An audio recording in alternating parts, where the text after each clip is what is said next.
Today on the Charge Up, men's basketball suffered their third consecutive loss.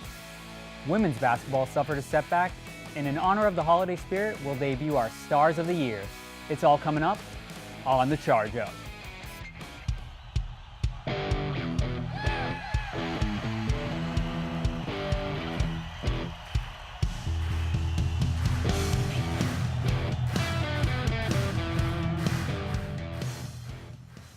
Hello everybody and welcome to this special holiday edition of the Charge Up. I'm James Cassidy and with me today is Devin Maida, Christy Geronimo, and Ryan Lessman. What's going on, everybody? Feeling jolly. Great to be in the holiday spirit. Excited for the holidays. There you go. Let's get to the action.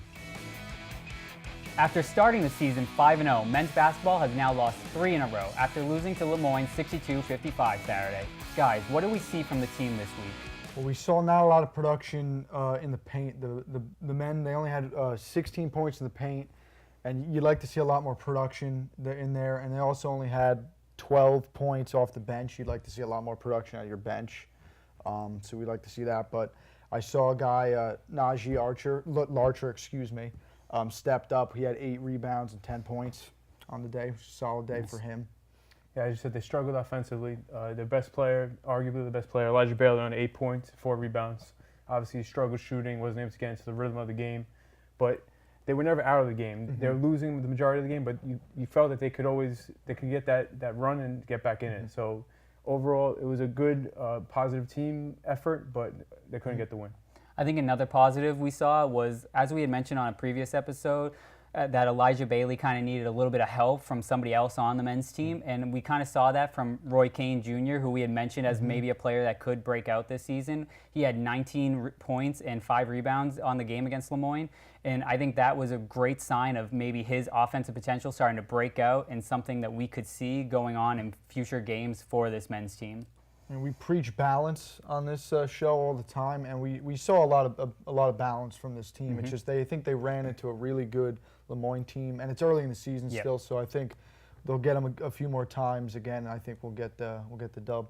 Yeah, and a little nice statistic to wrap it up here. We got 90% from the free throw line in the second half. That's a crazy stat. 10 for 11. That's some good free throw shooting. They're free. You Yeah, gotta take them, exactly. So. Yeah, I agree.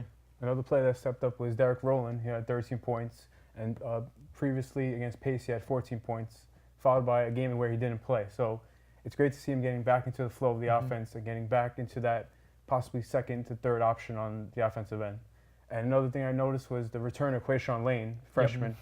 He was out the previous 4 games prior to this games, but he only played 13 minutes, got 2 points. But it's great to see that he's back now and he can help this offense flow, because when he was in the game, when he was playing, they were blowing teams out offensively. So, and he was averaging 11.5 points per game. So if they could get that option back in this offense, we should be okay going forward. Yeah, I mean, with that, we always talk about depth too, and that this team definitely has the depth to contend in any tournament format at all. So that's a good sign, and that once they put it together more, we'll see those bench points rise up. Yeah, it's going to be fun to see the mixing and matching too with Coach Huddle and how he handles every player and the rotation, stuff like that. There we go. Men's basketball will return to the court Wednesday when they take on Goldie Beacom at Charger Gymnasium. Tip-off is set for 7 p.m. After defeating St. Rose Tuesday, women's basketball had their momentum halted as they lost to Le Moyne 66-56 Saturday. Guys, how can we see the team get back on track? Well, offensively, they struggled much like the men's. They played a good first quarter. They were up, I think, 13-10, but then the defense halted on them, and they got blasted by a 3-pointer by Le Moyne. So obviously they have to step that up and fix that. I think Deej brought up a really important point. Le Moyne is a great 3-point shooting team. And originally in that first quarter where we played well, we were getting out to the 3-point line, and they were missing a couple of threes too, which kind of added to why we were able to get a lead early on. And I think as they started hitting more threes consistently, that just kind of cut through our zone defense, and even our man-to-man wasn't really working against their shooters. And I think that kind of team is going to be what this team needs to work to get better against, is because you're going to run into teams like that can really shoot. And I think if the team can take that loss against Le Moyne and really think about it and work towards getting their defense ready for those kind of teams, they could really do a lot better against those kind of teams. And we've already seen what their defense can do against teams that can't shoot as well as Lemoyne, as we've seen them pile up the turnovers caused. And I think that will continue on through the year. Yeah, as you said, they allowed Lemoyne to shoot 59% from the three-point line and 55% from the field. So if they can implement that defense, as you said, that we know that they can do, then they should be good going forward. Yeah, they were fantastic in the paint. They scored 34 points in the paint this week, but where they struggled was off fast breaks. If you can't score on those fast break opportunities, then they're going to lead. It's going to lead to issues. It's a big weight. Those are wasted, easier opportunities. Exactly. And we also saw Alex Kerr, the star of this team, especially on offense. It was really a no-show. They locked her. Lemoyne did a great job of locking her down. She had her lowest point total for the whole year so far. 3 points.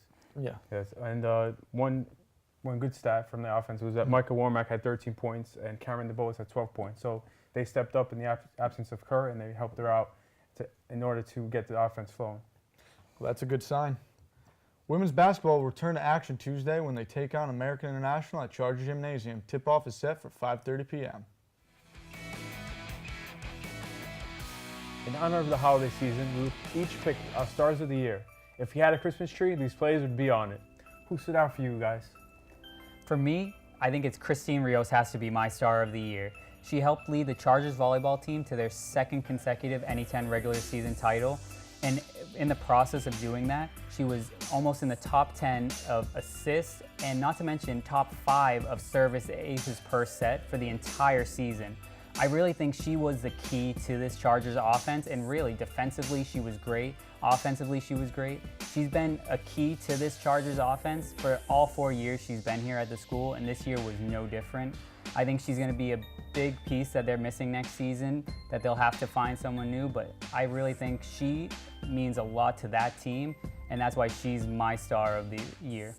I have to agree with you, but I'm going to shift it over to our Chargers football team, and it's not just one player. I have 5 players, and that's the offensive line of this team that paved the way for Chris Liggio and Ryan McCarthy to run all over teams this year, and more importantly, our MVP, Ajay Patterson, was protected. He only was sacked 3 times, and that's because of this awesome offensive line, and that is why they are my stars of the year. Well, because of your star of the year, I have my star of the year. My star of the year is quarterback Ajay Patterson.